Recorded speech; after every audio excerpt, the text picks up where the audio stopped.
big as it gets, so it's a blessing. Israil Lara, yesterday you mentioned that you would like to outbox him. Yeah, I mean, I would love to outbox the boxer. So, but if not, if it turns into a fight, then we're ready to fight. So I'm gonna be ready for whatever. Danny, what would this win mean for your career, man? You have one of the best resumes in the sport since you turned pro. What would this win mean for you? Oh, this would mean a lot to me. You know, my dream was to always be a 3-division world champion, and it's right in front of me. I just got to go out there and get it and make history. Yeah. This is a very complicated style, Cuban boxing style. Definitely. How are you going to approach it? No, definitely. Lars, to me, is one of the best technical boxers, you know, in the last 10 years. A very hard guy to beat. You know, his 3 losses were very close. But it's just like mine, you know, my 3 losses were very close. I just got to go out there and set the tempo and be Danny Garcia. You know, fight my fight and make things happen. You're used to fighting pretty consistently early on in your career. Then your second 2-year hiatus between fights. What's different between your first training camp or being 2 years off to now? What have you learned from that? I mean, not really changed. I've been sparring already. I've been feeling good. The only thing is it takes a little bit more to like recover. You start feeling a little bit more sore. That's the only thing though, because your body ain't used to like putting it through that type of punishment. But right now, I feel like I'm recouping. You know, this week I worked out 7 days straight because I knew I was coming out here and I feel good. I feel great. So nothing's really changed. In the New York press conference, you said that, you know, he's a great boxer, but you're coming in here to fight. What's your mentality coming in? Is it for the KO? I always go for the KO. Yeah, I say he's a great boxer, but I'm a better fighter. Because at the end of the day, when you start getting a little tired, you got to bite down. It turns into a fight. So everybody knows Danny Garcia. He comes to fight. Do you believe you have more grit than him? I believe I'm one of the most grittiest boxers in the sport. You know what I mean? I feel like not a lot of people have the heart that I have. That's just how I feel. I'm willing to fight anybody, anywhere, any place. Hey, Danny, now what does Danny Montana think of this fight? I want to know what Danny Montana thinks. I told Lara, I said, you know, you Cuban, but I'm the real Antonio Montana. I'm the real political refugee. You feel me? This car's going to get driven by the Mexican and Puerto Rican rivalry. Yeah. Who are you going for in the actual main event, man? The young big puncher in Edgar Berlanga or the seasoned legend, future Hall of Famer in Canelo?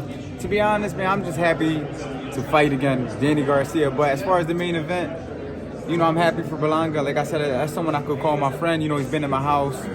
So it's hard for me to go against my own friend. I just hope both of them come out healthy, make a lot of money, and give the fans a great fight. If he has a chance, what would it be from what you've seen being close? I think his chance is use his youth. You know, his youth.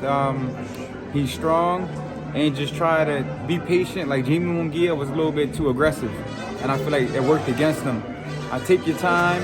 Don't be too excited against. I mean, it's easy to say until, you know, Canelo's in front of you, but you got to go in there and just try to take your time and keep him at distance, probably like Bivol did, and just try to control the fight as much as you can. This past weekend, we had a big boxing event in LA. Do you think Crawford? What do you think of Crawford fight? Do you think he did enough to deserve Canelo for his future fight? I thought he won. Like I said before, I felt like the guy, Madrimov, he wasn't busy enough. He didn't throw enough punches. He only threw like 250 punches in the championship fight. He did put up a good fight, but he didn't do enough. So I had Crawford winning. But as far as him and Canelo and Crawford, you know, that's the fight the fans want to see. Then make it happen. You know, 2 great pound-for-pound fighters. Makes a lot of sense. But you know, first, you know, Canelo has to get past Berlanga.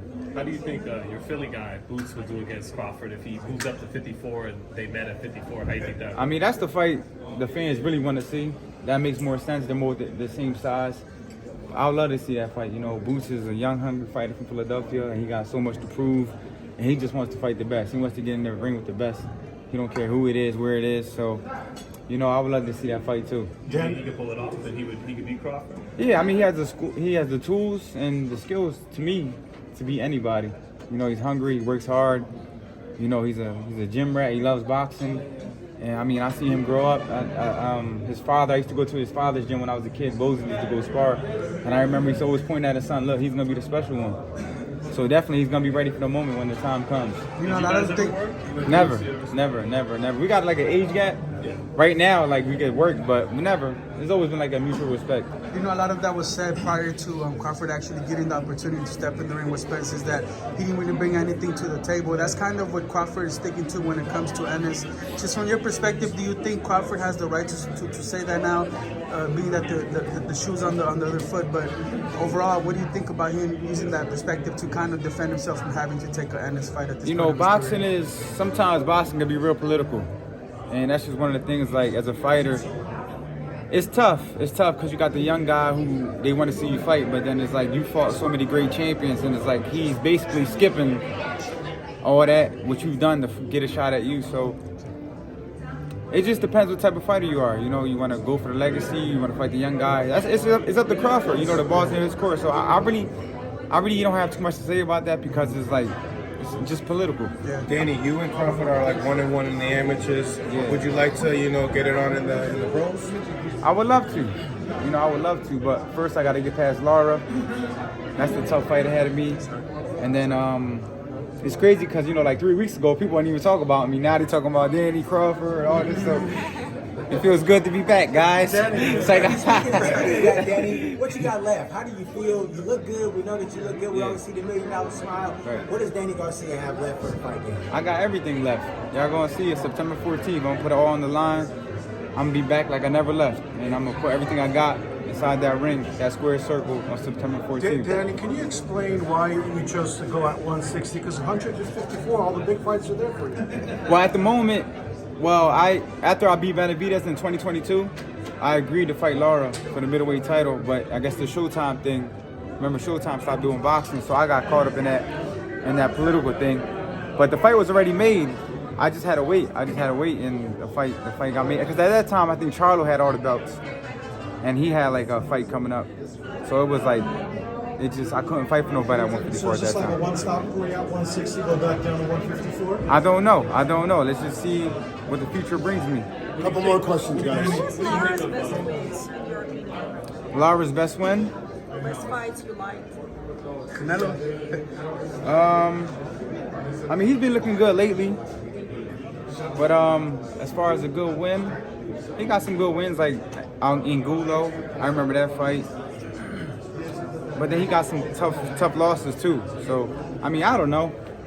Shit, he ain't gonna beat me though. Danny, would this be like your biggest win in your career? Because you've given us so many big wins and a lot of amazing moments, like when you knocked out Amir Khan, when you slayed the boogeyman, Lucas Matisse. What would you rank this win in terms of your resume? No, this will be amazing for me. This will be my 3rd division. Lara's a great champion. I'm a great champion. And I feel like, this will be like the icing on the cake for me. So this is like probably, for me, one of the biggest fights of my career because it means so much. It's my 3rd division. It's a chance for me to be in the history books for a 3-division champion. Pretty much you think this will put you in the Hall of Fame? I mean, I feel like I'm already in that run for that because of my run at 140 and I was a champion at 147. Plus my resume, I fought everybody. I've been a big name in boxing for the last 10 years. So I feel like I'm already in that run, even if I didn't do this fight. But this right here will be no doubt. Like, there's no doubt in Danny Garcia. Danny, one of your biggest wins was in a Mexican holiday when you beat Lucas Matisse. Yeah. Is this as big as a fight for you and also in another Mexican holiday? Definitely. It's crazy because it's just to show you like how long me and Canelo have been around. Yeah. That was 2013. That was 2013 when he fought Mayweather and I fought Matisse on the undercard. And we're both here. Still at the highest level. Oh yeah, definitely. Man, I was happy to see him too. I never really interacted with Canelo before. So that was a cool moment. He's always been respect. Puerto Rico, Mexico. Yeah, he's a great champion. I got nothing but respect for him. Who wins, him or Berlanga? Like I said, I just want to see a good fight. Berlanga's my guy, and I just hope both of them come out healthy and rich. Danny, a couple years ago, there was a meme when you were speaking Spanish. Yeah, de que sí, ¿no? It got better. Un poquito más. You know what I'm saying? But I'm gonna tell you what's crazy. Media are asking you, hey, what do you have? We gotta run. Make sure you get your 1-on-1. Thank you. But I understand. A lot of people don't know. I understand everything. But I was born and raised in Philly, so when I went to school, my friends were black and white, so I didn't go to like a Puerto Rican school. The only person that spoke Spanish is my grandmom and my grandpa. And when they passed away, I never heard Spanish ever again. that's why I really can't speak Spanish. A lot of people are like, how you Puerto Rican but can't speak Spanish? That's most Latinos. And then I tell them this, I say, but it's the same way a Puerto Rican comes to America and can't speak English. You know, so it's just like it's where you from, and you can't control that. Yeah. But I try every day, man. I really do. I gotta get Rosetta Stone. Appreciate you, Danny. Thank you.